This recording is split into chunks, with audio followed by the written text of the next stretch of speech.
নমস্কার, ঘরকন্যা ডায়েরির আরেকটি নতুন পর্বে সকলকে স্বাগত জানাচ্ছি। আজকে সকাল সকাল আমি রান্না করতে চলে আসলাম। আজকে আমি রান্নার জন্য নিয়েছি এখানে পটল ভাজি করতেছি, আর এদিকে নিয়েছি করলা আর গাজর ভাজি করবো, শাক ভাজি করবো, শাক ভাজি, করলা আর গাজর, পটল ভাজি। আর এদিকে নিয়েছি কচু, ওই যেটাকে বলে গাতি কচু থেকে একটু বড় সাইজে ওই কচুটা, আর আলু নিয়েছি আর ডাঁটা নিয়েছি, সাথে 2 টুকরো গাজর দিয়েছি। যেহেতু 3 রকম সবজি রান্না করে না, তাই এটা রান্না করব, সবজি রান্না করব, এটা ভাজি। আর এদিকে ভাত হচ্ছে। আমার পটল ভাজি কিন্তু হয়ে গেছে, তুলে নেব এবার। দেখুন, পটল ভাজি তুলে নিয়েছি। পটল ভাজিটা তুলে নেওয়ার পরে আমি এখানে দিয়ে দিলাম গাজর আর করলা ভাজি করার জন্য। আর এই আলু, কচু আর ডাঁটা এটাকে হলুদ আর লবণ দিয়ে মাখিয়ে রেখেছি।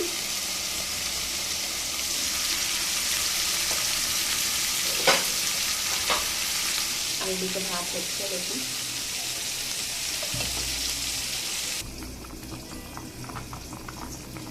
দেখুন, বলতে ভুলে গিয়েছিলাম, এখানে ভাতের মধ্যে 2টো আলু সেদ্ধ দিয়েছি।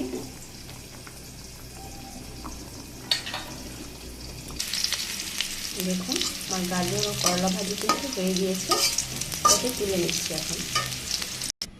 এই ভাজির কড়াই একটু তেল দিয়েছি আর একটু, আর এবার দিয়ে দিলাম পাঁচফোড়ন। পাঁচফোড়নটা দেওয়ার পরে পাঁচফোড়ন যাতে পুড়ে না যায়, একটু নেড়ে চেড়ে তার মধ্যে মাখিয়ে রাখা সবজিটা দিয়ে দিলাম।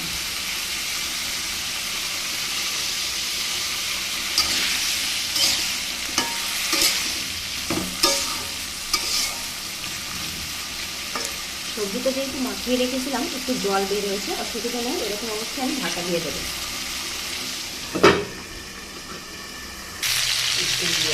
সামান্য কটা লাল শাক ছিল, কী করবো, এই কটা দিয়ে তো ভাজি আলাদা হয় না, তাই সবজির ভিতরেই দিয়ে দিলাম। এমনিতেই তো লাল শাকের ঝোল খাওয়া যায়।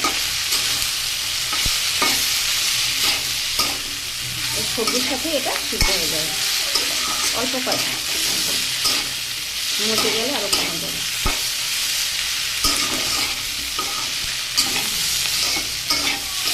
ফেলে দেবো, তার থেকে তরকারিতে দিয়ে দিলাম। দেখুন, সবজির ভিতরে আমি জল দিয়ে দিলাম। এরকম ঘরে অনেক সময় দেখা যায় অনেক আইটেম থাকে অল্প, তা ফেলে না দিয়ে এরকম করে ফেলে কিন্তু খাওয়া হয়ে যায়।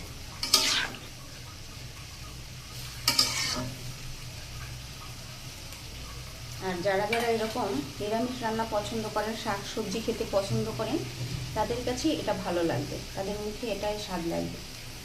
আর এখানে আমি কোনো মশলা বা ঝাল ওরকম ব্যবহার করব না, শুধু একটু পাঁচফোড়ন দিয়েছি। ঝাল 2টা একটা আস্তা দিয়ে দিতে পারি, তাছাড়া এমনি কোনো ফাটিয়ে ঝাল দেব না।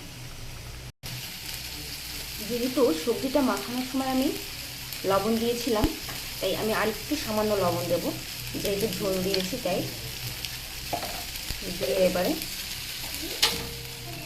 একটু নেড়ে চেড়ে ঢাকা দিয়ে দেবো।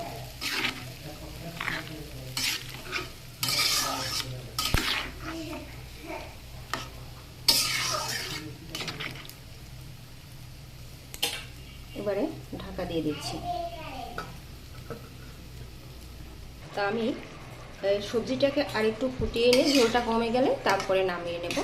আজকের আমার এই ভিডিওটা কেমন লাগলো অবশ্যই কমেন্ট করে জানাবেন। আর ভিডিওটি ভালো লাগলে লাইক সাবস্ক্রাইব করে দিবেন। এরকম মশলা কম, মশলা ছাড়া, ঝাল ছাড়া রান্না খেতে কার কার ভালো লাগে অবশ্যই কমেন্ট করে জানাবেন।